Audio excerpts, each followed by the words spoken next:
ଅଙ୍କୁର ରଥ ନେଇକିନି ଗଲେ।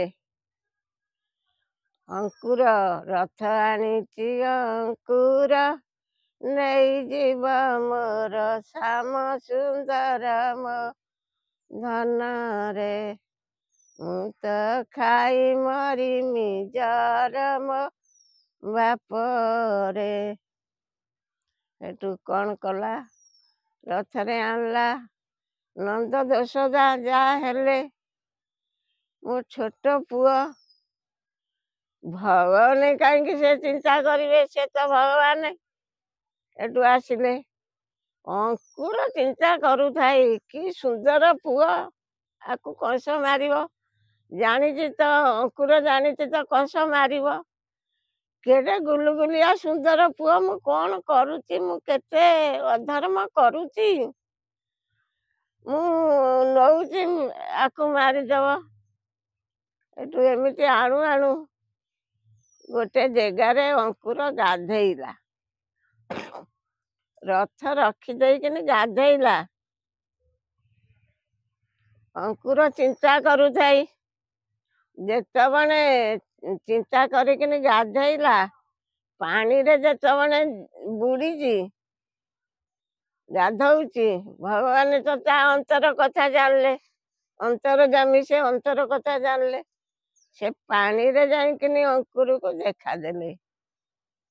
ଅଙ୍କୁର କହିଲା, ନା, ଇଏ ପାଣିକି ଆସିକିନି ଦେଖାଦେଲେ, ସେ ତ ରଥରେ ବସିଛନ୍ତି। ଇଏ ସ୍ୱୟଂ ଭଗବାନ। ଏ ଭଗବାନ ନ ହେଇଥିଲେ ପାଣିରେ ମତେ କେମିତି ଦେଖା ଦେଇଥାନ୍ତେ?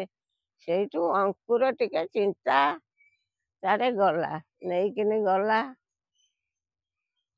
ନେଇଗଲା ବାଦେ କଂସ ତ କହିଲା, ଲକ୍ଷେ ଲକ୍ଷେ ପଦ୍ମଭାର ମତେ ଦବୁ କାଳନ୍ଦୀ ହଦୁରୁ। ସେଠୁ କୃଷ୍ଣ ଗଲେ। ସେ କାହିଁକି ଡରିବେ? ଭଗବାନ କାହାକୁ ଡରିବେ? ଏଠୁ ଗଲେ, ଲକ୍ଷେ ପଦ୍ମଭାର ଦେଲେ। ସବୁ ନାଗମାନେ ସବୁ ପଳେଇ ଗଲେ। ଆଉ କ'ଣ କରିବ? ସେଠୁ ଫୁଲ ଭାର ଦେଇ ସାରିଲା ଯେତେବେଳେ, ଗୋପାଳ ପୁଅ ମାନେ ତ ସବୁ ଯାଉଥାନ୍ତି। ଏଠୁ ନାଚ କୀର୍ତ୍ତନ କରି କରିକା ସବୁ ଗଲେ। ଆଉ ଯେତେବେଳେ ହେଇଗଲେ ସିଂହଦରିଜାରେ, ହାତୀ ଜଗେଇଥିଲା, ସେ ହାତୀକି ମାରିଦେଲେ। ତା ବାଦେ ଗଲେ ମଞ୍ଚାରେ। କଂସ ମଞ୍ଚା କରିଥିଲେ। ମଞ୍ଚା ଉପରେ ଥିଲେ। ଦେଖିଲେ ଯେତେବେଳେ ଆଙ୍କ ରୂପ, ସେ ମଞ୍ଚାରୁ ପଡ଼ି ମଲେ। ମଞ୍ଚାରୁ ପଡ଼ି ମାମୁଁ ମଲା। ଦଇବ ତାକୁ ରକ୍ଷା କଲା। ଆଉ କ'ଣ ଭଗବାନ ତାକୁ ମାଇଲେ କି? ସେ ତ ମାମୁଁ।